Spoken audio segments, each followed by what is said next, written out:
In this lesson, I want to spend some time talking about how people describe color perception and some additional phenomena that this brings to light.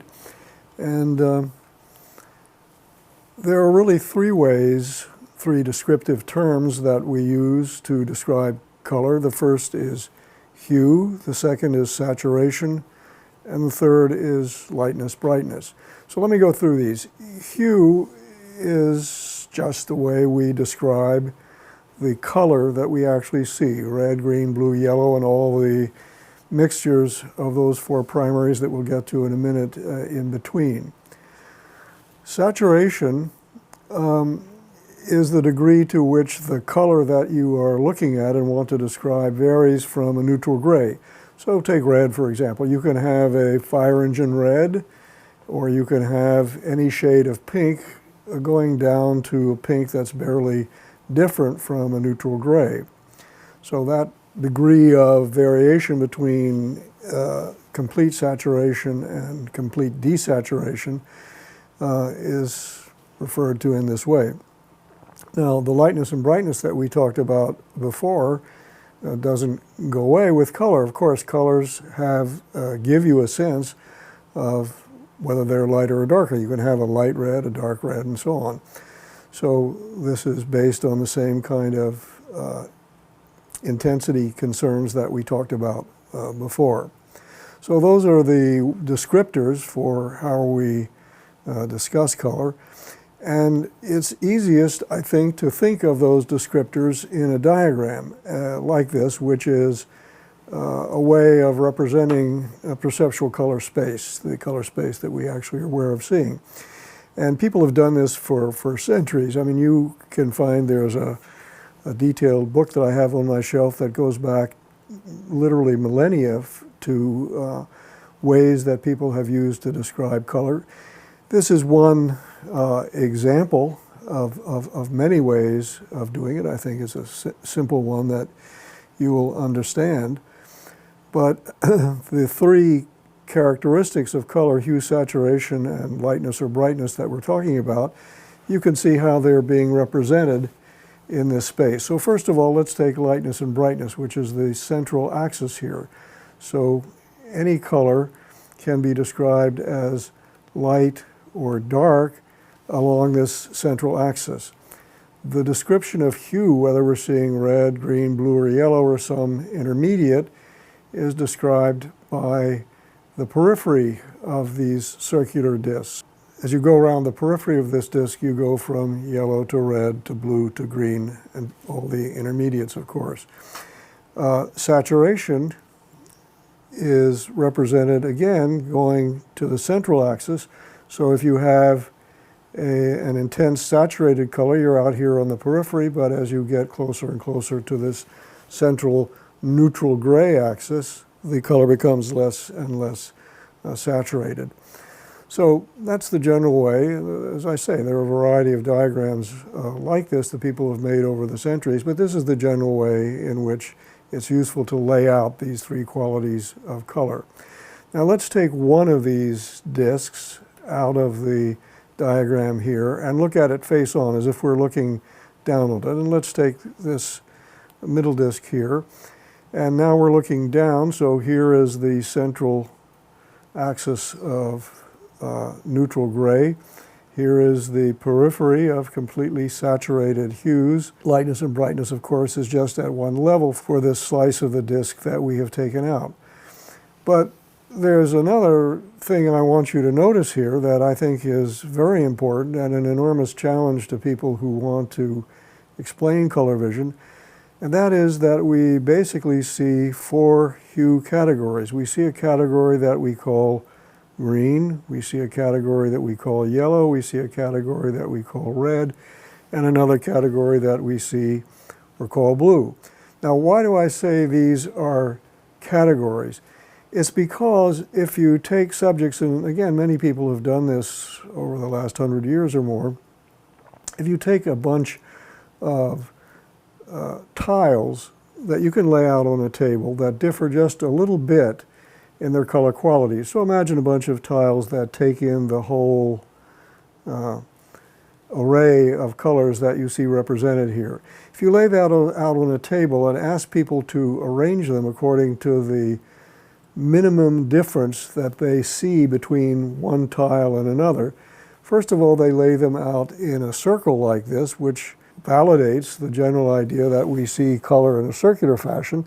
Newton realized this, and the circle is sometimes referred to as the Newton color circle.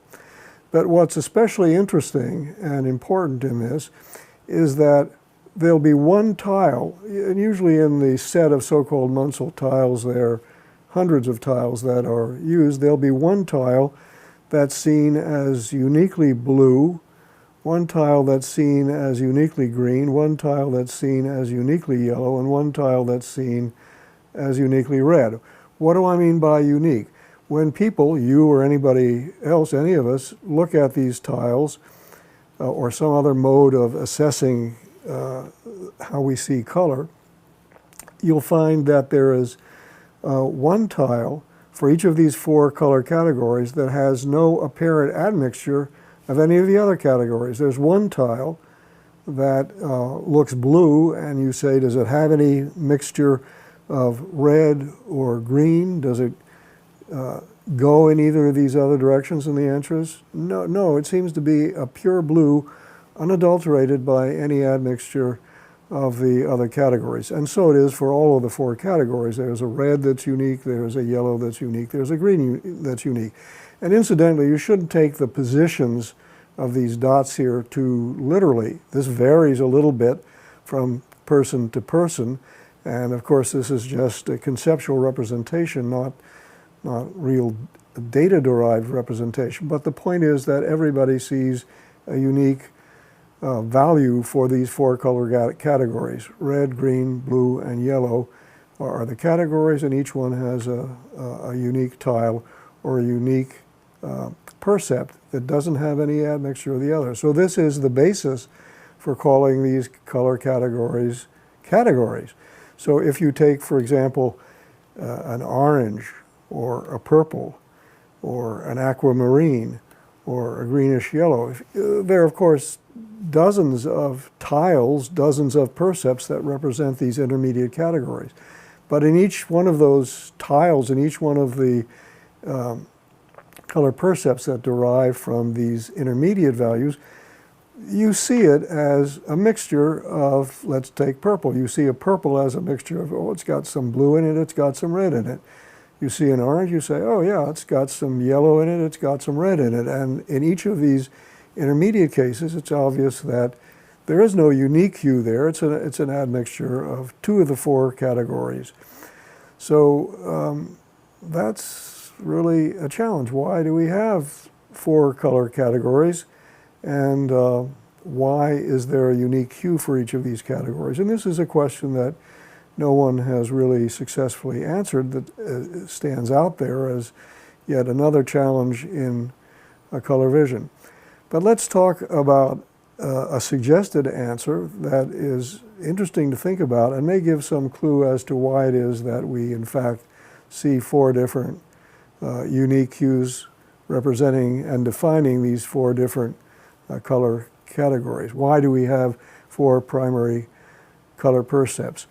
Well, one way to think about this is to imagine defining through the aegis of color different areas on any arbitrarily complex scene that you might be looking at. So this is just a diagram of a bunch of differently shaped areas, but it might represent the areas in any scene, in any natural scene that you want to distinguish. If you want to optimally use your color vision to distinguish areas, well, you're going to want to do this in some way. And the clue that I think is interesting to think about with respect to four color categories is that cartographers, map makers, had realized empirically, just by the nature of their trade for centuries, that they needed four colors to unambiguously distinguish all of the areas on an arbitrarily complex geographical map.